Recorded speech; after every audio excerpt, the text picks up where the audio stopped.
Alexa POV. Julina is your girlfriend, right? Nakangiti kong tanong kay Luther pagkatapos nitong makipag-usap at magalit habang kausap sa telepono ang reception area. No. Sino naman nagsabi sa'yo na girlfriend kong babaeng yun? Nakataas ang kilay na sagot niya. Hindi ko naman mapigilan ng matawa.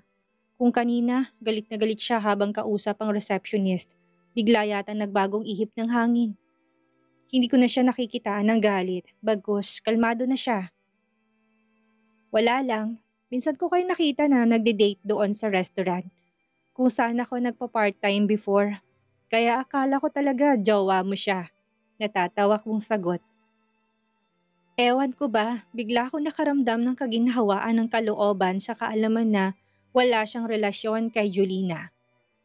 So ibig sabihin, walang umaali-aligid na babae. Na iba dito kay Luther kung hindi ako lang. Ako lang din yata ang friend niyang babae. Malabo ko maging girlfriend ng babaeng yun dahil sa pangalan ko lang siya kilala. Hindi ko din siya nakakausap. Kaya tigilan mo ng kakaisip ng kung ano pa man. Salubong ang kilay na sagot niya sa akin. Hindi ko naman mapigilan ng mapa-ismid. Hindi mo siya girlfriend pero may nangyayari sa inyong dalawa? Lakas loob kong tanong. Ang magkakaibigan ay dapat open book, walang sekre-sekreto dapat sa isa't isa. Nope, wala. Teka lang, bakit ba nagtatanong ka ng mga ganitong bagay? Bakit parang interesado ka yata sa sex life ko? Puno ng pagtataka sa boses niya na tanong sa akin. Hindi ko naman mapigilan ang matawa. Bakit nga ba? Kasi po, kilalang kilala kita. Hindi mo kayang mabuhay ng walang babae sa paligid mo. Sagot ko rin naman na nalakipan ko pa ng tono ng pangaasar ang boses ko. Muling napataas ang kilay niya sa sinabi kong yun. Ganun, kaya pala. Well, precious, dati yun. Nagbago na ako ngayon. Hindi na ako mahilig sa mga babae at presensya mo lang sapat na sa akin. Nakangiti niyang wika sabay kindat. Hindi ko naman mapigilan ng matawa sabay tayo. Shit, kinikilig ako sa mga sinasabi niya at wala na akong balak pang magtagal dito sa loob ng opisina niya. Baka kasi kung saan pa mapunta itong pag-uusap naming ito eh. Ewan ko sa'yo. Hindi ka panipaniwala. Sagot ko naman at naglakad na ako patungo sa pintuan ng kanyang opisina. Hey, where are you going? Don't tell me na lalabas ka na kaagad. Nakataas ang kilay na tanong niya, muli na naman akong natawa. At ano naman ang gagawin ko dito sa loob ng opisina, Mr. Blanco? Hindi ako pwedeng tumambay dito maghapon dahil baka kung anong isipin ng mga kasamahan ko. Baka mamaya laman na ako ng chismis sa buong paligid dahil dito ako nakatambay sa loob ng office mo. Nakalabi kong sagot sa kanya. To hell that chismis. Ako ang boss kaya ako masusunod. Now sit down. Dito ka lang sa loob ng opisina ko. Seryosong wika niya. Muli akong umiling. Sorry boss, lalabas na ako. Ayaw kong maging unfair sa mga kasamahan ko. At saka ayaw ko ding maluging kumpanya mo dahil sa akin. Imagine, dito lang ako sa loob ng opisina mo na walang ginagawa. Abat, masyado naman yata akong siniswerte noon. Mahaba akong litanya. Kagad naman siyang napailing. Whatever, wala akong ibibigay na work sa'yo kaya wala ka rin namang gagawin eh. Stay here. Stay beside me para naman may makakausap ako. Seryosong wika niya pero hindi ko na siya pinakinggan pa. Diretso ko nang binuksan ang pintuan ng kanyang opisina. Kumuway sa kanya bago tuluyang lumabas. Bago ko na isara ang pinto, tinawag niya pa ang pangalan ko pero hindi ko na pinakinggan pa. Ngingiti-ngiti ako naglakad patungo sa aking table kung saan bago ako naupo. Nahuli ko pang tulala na nakatingin sa akin ng mga kasamahan kong mga tsismosa. Alexa, ayos ka lang ba? Balita namin galit daw si Mr. Blanco. Pati yata si Miss Misty na sigawan kani-kanina lang. Si Emerald ang unang nagsalita. Ha? Oo. Oo nga, mainit ang ulo ni sir. Pati nga taga-reception area na pagalitan eh. Paano ba naman kasi, pinakyat nila si Julina dito sa taas without the knowledge ni Miss Misty. Ayun, damay-damay sila. Mainit pa naman ang ulo ni sir. Nakangiti ko ring sagot. Muli ako napatingin sa tatlong babaeng mainit din ang ulo sa akin at huling-huli ko kung paano nila ako titigan. Na para bang may mali sa akin. Ako din napagalitan. Hay, parang gusto ko na nga mag-resign eh. Hindi ko na kayang ugali ng boss natin. Basta na lang nagagalit ng walang dahilan. Muli kong bigkas pero sa pagkakataon na ito, nilakipan ko ng lungkot ang boses ko. Naku, wag naman. Hindi ba't nasabi na ni Miss Misty na kapag pagalitan ni boss, ipasok sa isang tenga at ilabas sa kabila? Sagot ulit ni Emerald sa akin. Oo nga, pero hindi ko na kaya. Hirap na ako. Muli kong sagot, kailangan kong galingan ang pagdadrama para hindi ako kainggitan ng mga kasama ko. Paano na lang kaya kung malaman nila na wala akong ibang ginawa sa loob ng opisina ni Luther kung hindi ang maupot makipagkwentuhan lang. Tsaka kung tataas ang kilay nila. Miss Priscilla, in my office. Now! Ganado na sana akong umakti nang biglang lumabas si Luther at malakas ang boses at tinawag ang pangalan ko. Narinig ko pang ang malakas na pagsinghap ng mga kasamahan na palatandaang nagulat din sila sa biglang paglabas ni Luther sa lungga niya. Pigil ko tuloy ang matawa. Miss Priscilla, do you hear me? In my office, now! Muling wika ni Luther gamit ang otoridad niyang boses na siyang naging dahilan kaya kanya-kanyang bisibisihan ng mga kasamahan ko sa harap ng computer nila. Ni ang paglingon kay Luther ay hindi na nila kayang gawin. Bigla ding tumahimik ang buong paligid kaya naman. Hindi ko mapigilan na mapasimangot na napatingin kay Luther na noon ay nakatayo pa rin sa may pintuan ng kanyang opisina at nakahalukip-kip na nakatitig sa akin. May tatapusin pa po akong trabaho, sir. Pwede po bang mamaya na lang? Sagot ko rin naman kagad. No. Kapag hindi ka pa tumayo dyan, sisisantihin ko lahat ng mga kasama mo. Seryoso niyang wika. Sa nasabi niyang yun, sabay-sabay silang napatingin sa akin kaya pigil kong sarili kong matawa. Kagad din naman ako napatayo. Actually, wala naman talaga akong gagawin eh. Kunwari lang yun para naman hindi ako pag-isipan ng hindi maganda ng mga kasamahan ko. Ayaw kong isipin nila na may favoritism ang boss namin at ako yun. Kaswal ako naglakad patungo kay Luther na noon ay nagmamadali ng pumasok sa loob ng kanyang opisina. Ano kayang problema ng lalaking yun? Ang lakas ng topak ha? Alexa, pumasok ka na. Bakit ang init ng ulo ni boss? Ang dami niya nang napagalitan ngayong araw kaya umayos ka. Madadami pa kami niyan eh. Narinig kong angal ni Susan. Natigil ako sa paghakbang at seryoso siyang hinarap. Kung gusto mo, ikaw ang pumasok sa loob. Gawin mong lahat para lumamig ang ulo ni boss. Total naman mukha kang magaling eh. Nakaingos kong wika. Ngayon nila subukan kung gaano sila katapang. Ngayon nila ipakita sa akin kung gaano sila kaastig.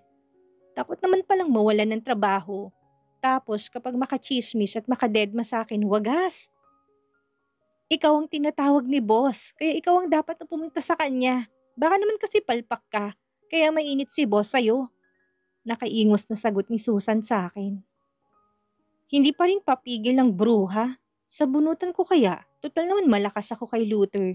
Kung sakaling manabunot ako ng kasamahan ko sa trabaho, hindi naman ako sisisantihin ni Luther eh. Friends na kaya kami at inaalagaan niya ako ngayon. Nagbago ng isip ko. Ikaw na lang pumunta kay Boss, Susan. Total naman, mukhang ang galing-galing mo. Nakasimangot kong wika. Ano ba? Kanina pa naghihintay si Boss sa'yo. Bakit bang arte mo? Puntahan mo na kasi siya. Si Ana man ang sumagot. Ayaw ko. Ayos na sa akin ang masisante sa work na to. Hindi ko din naman feel ang environment. Kaya bukas na bukas din maghahanap na ako ng ibang trabaho. Seryoso kong bigkas at muling naupo. Ano bang ginagawa mo, Alexa? Kung hindi mo mahal ang trabahong ito, huwag mo kaming idamay. Hindi mo ba narinig ang sinabi ni boss kanina? Hindi siya nagbibiro. Tatanggalin daw tayong lahat. Sabat naman ni Mary. Hindi ko naman maiwasan na mapangisi. Kung tanggalin, di tanggalin. Hanap ng ibang trabaho. Problema ba yon? Nakataas ang kilay na sagot ko. Nasa mood ako ngayon para mang-asar, kaya naman humanda sila. Tatakutin ko na muna sila. Mabilis para sa'yo na sabihin yan dahil mabilis ka lang makahanap ng trabaho. Paano naman kami? Seryosong sagot ni Susan. Sa pagkakataon na ito, kitang-kita ko ng kaba sa mukha niya. Lihim naman akong natawa. Nang mapatingin naman ako kay Emerald, nag-thumbs up pa ito sa akin, kaya naman hindi ko na mapigilan ang mapangiti. Miss Alexa, tumawag ulit si Sir Luther. Kanina ka pa hinihintay sa loob ng opisina. Puntahan mo na't baka mas lalong uminit ang ulo. Sabat naman ni Miss Misty. Mukhang nakabawi na ito kanina sa pananabo ni Luther at ayos na ulit ngayon. Heist, mahilig pa rin si Luther na manigaw ng mga empleyado niya. Akala ko talaga nagbago na siya eh. Dahil si Miss Misty nang nagsalita, muli akong tumayo't naglakad patungo sa pintuan ng opisina ni Luther. Hindi na ako kumatok pa at diretso na akong pumasok sa loob. Alam ko naman kasing kanina pa ako ine-expect nitong pasaway na si Luther eh. Ano na naman kayang pag-uusapan namin? Hindi ba siya busy?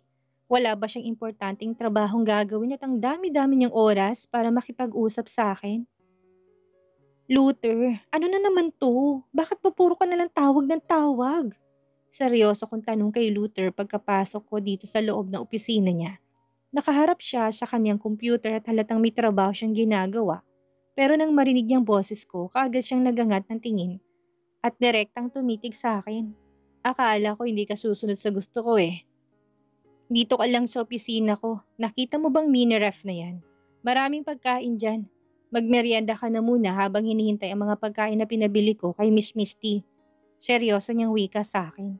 Hindi ko tuloy mapigilan ng mapataas ng kilay. Pinapasok niya lang ako dito sa loob ng opisina niya para pagmeriendahin. At saka anong sabi niya, nagpabili na naman siya ng pagkain kay Miss Misty. Gayong feeling ko nga hindi pa natutunaw ang mga pagkain na kinain ko kanina eh. Abat masama to. Bakit feeling ko gusto yata akong palubohin nitong si Luther ah? Busog pa ako eh. Lalo kung aantukin sa ginagawa mong yan, Luther. Reklamo ko sa kanya. Eh di matulog ka. Problema ba yon? Seryosong sagot niya naman sa akin. Hindi ko tuloy mapigilan na mapasimangot. Oras ng trabaho tapos patutulugin mo ko? Ang sama ng ugali mo. Kung alam ko lang na wala naman pala akong gagawin ngayong araw, in-extend ko na lang dapat ang leave ko eh. Reklamo ko sa kanya. Alam mo, ikaw lang yatang taong kilala ko na gustong-gusto magtrabaho kahit ayaw pagtrabahuhin. Malapit ng oras ng uwian at alanganin na kung papasahan pa kita ng trabaho. Baka hindi mo matapos on time. Ayaw mo naman siguro mag-overtime, hindi ba? Seryosong tanong niya sa akin. Kagad naman ako umiling. Ayaw ko talaga. Uuwi ako ng maaga ngayon. Gusto kong tapusin ang pelikula lang pinapanood ko kagabi kaya hindi ako pwedeng mag-overtime ngayong araw. Nakalabi kong sagot sa kanya. Then, sundin mo sinabi ko kanina lang. Dito ka lang sa loob ng office ko. Hintayin mo matapos ang oras ng work ko para makauwi na. Nakangiti niyang sagot sa akin. Okay, sabi mo eh. Basta walang kaltas sa sahod to ha. Seryosong sagot ko. Kagad naman siyang tumango. Walang kaltas sa sahod. Akong bahala sa'yo. Malakas ka sa akin eh. Nakangiti niyang sagot. Kaya naman kagad ako naglakad patungo sa mahabang sofa na nandito lang din sa loob ng opisina niya at naupo. Doon ka sa secret room para makatulog ka. Huwag kang mag-alala. Wala akong balak na gapangin ka kaya wala kang dapat ipag-alala. Natatawa niyang muling sambit. Hindi ko naman mapigilan na mapangiwi dahil sa sinabi niya. Parang hindi CEO ko makapagsalita ng mga ganitong bagay eh. Dito na lang ako, sagot ko sa kanya. May istorbo ka kapag may biglaang dumating na bisita. Tatapusin ko lang itong work ko tapos aalis din naman kagad tayo. Kaya doon ka na sa secret room magpahinga.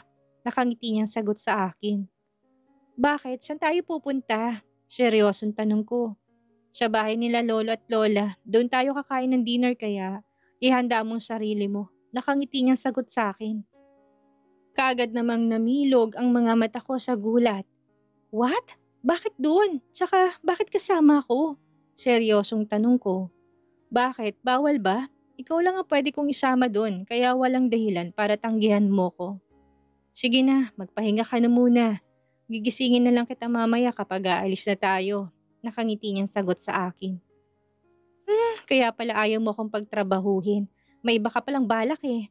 Bahala ka na nga. Nakasimangot kong wika at kaagad na naglakad patungo sa secret door na sinasabi niya. Dahil gusto ng Luther na ito na magpahinga daw ako, edi magpapahinga talaga ako. Bahala na kung wala akong matinong trabahong natapos ngayon. Tutal siyang boss kaya dapat kong sundin kung ano man ang nais niya.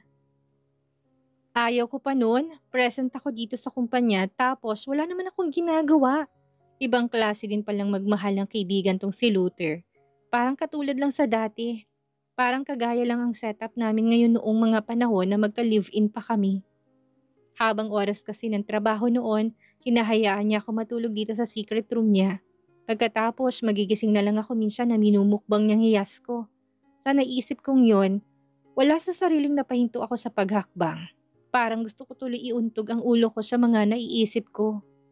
Ano ba? Bakit ba naisip kong tungkol sa nakaraan namin? Gosh, iba naman ang noon at iba ang ngayon.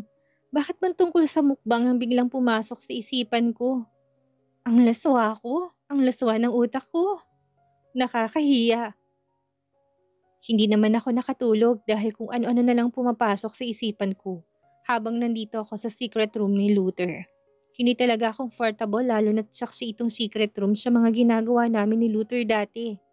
Halos 1 oras din akong nagstay dito sa loob ng secret room bago ako nagpa siyang lumabas na. Kaya lang akmang lalabas na sana ako nang matigilan ako dahil narinig ko may kausap si Luther.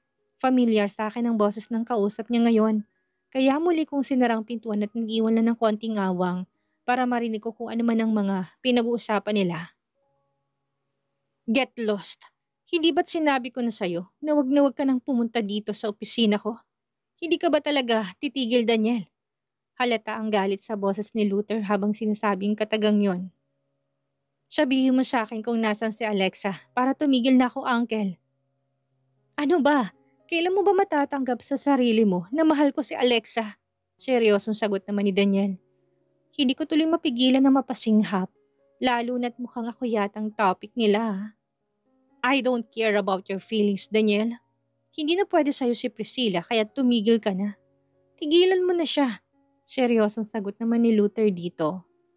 At sinong bagay kay Alexa? Ikaw, Uncle? Pagkatapos ng lahat ng ginawa mo sa kanya noon, balak mo na naman siyang itali sa'yo. Balak mo na naman ba siyang ituring na isang bagay na pag-aari mo? Seryosong sagot naman ni Daniel dito. Shut up! Sino ka para sabihin sa akin ng bagay na yan, ha? Galit na sigaw ni Luther, kasabay ng paghampas gamit ng kanyang kamay sa table nito. Sa boses nito, halatang nasagad ni Daniel ang pasensya nito. Nagsasabi lang ako ng totoo, Uncle. Tigilan mo na si Alexa. Hindi mo siya pwedeng itago sa akin. Bakit ba ganyan ka? Bakit may dinadaan lahat sa dahas? Bakit hindi mo hayaan si Alexa na magdesisyon ng sarili niya? Hayaan mo siyang pumili. Huwag mo siyang itago sa akin or sa kahit na kanino. Galit na wika din ni Daniel. Ayaw niya din namang talagang patatalo kaya hindi ko na tuloy mapigilan na makaramdam ng kaba. Ayaw ko silang mag-away or magsakitan dahil sa akin, pero ano bang pwedeng gawin? Lalabas ba ako para awatin sila? Ay, kahirap magdesisyon. Hindi ko siya tinatago. Hindi ko rin hinaharas si Priscilla. Aware din ako sa mga pagkakamali na nagawa ko sa kanya noon. Kaya hindi mo na kailangan pang ipaalala sa akin ng isang nakaraan na labis kong pinagsisisihan. Ngayon, kung wala ka ng iba pang sasabihin, umalis ka na. Seryoso pero puno ng panganib ang tono ng boses ni Luther habang sinasabi ang katagang yon. No, Uncle. Hindi ako aalis hanggat hindi mo nilalabas si Alexa. Gusto ko siyang makita. Hayaan mo makausap ko siya. Huwag mo naman sana siyang kontrolin at huwag mo siyang gawing bilanggo para lang masunod ang nais mo. Galit na sigaw din pabalik ni Daniel. Matapang din talaga. Ayaw ding paawat. Pwede mong kunin sa akin ang lahat ng naibigay mo pero hindi ako susuko hanggat hindi maging akin ulit si Alexa. Kukunin ko siya sa'yo, Uncle. Gagawin kong lahat para matutunan niya ulit akong mahalin. Kagaya ng dati, mahal ko siya. Mahal na mahal ko siya. At sana, wag ikaw ang magiging hadlang ng lahat-lahat. Seryosong wika ni Daniel. Kasunod noon ay katahimikan ng bumaha sa buong paligid. Hindi na sumagot pa si Luther pero ramdam ko pa rin ang tensyon sa buong paligid. Alam kong nandito pa rin sa loob ng opisina si Daniel dahil hindi ko pa naririnig na bumukas at sumara ang pintuan ng opisina. Well, hindi naman nagtagal ang katahimikan sa buong paligid dahil narinig kong muling nagsalita si Luther. Sa pagkakataon na ito, mahinahon na ito na labis kong pinagpapasalamat. Okay, fine. Gawin mo lahat ng gusto mong gawin. Pero isa lang ang sinisigurado ko sa iyo, Daniel. Hindi ko siya isusuko sa'yo. Kung mahalaga sa puso mo si Priscilla, ganun din ako sa kanya't ipaglalaban ko siya. Makasarili na kung makasarili, pero hindi ko hayaang makalapit ka sa kanya. Seryosong wika ni Luther dito. Hindi ko tuloy malaman kung anong mararamdaman ko sa sinasabi niya ngayon. Gosh, talaga bang pinag-aagawan nila ako? Di ang haba pala ng hair ko ngayon.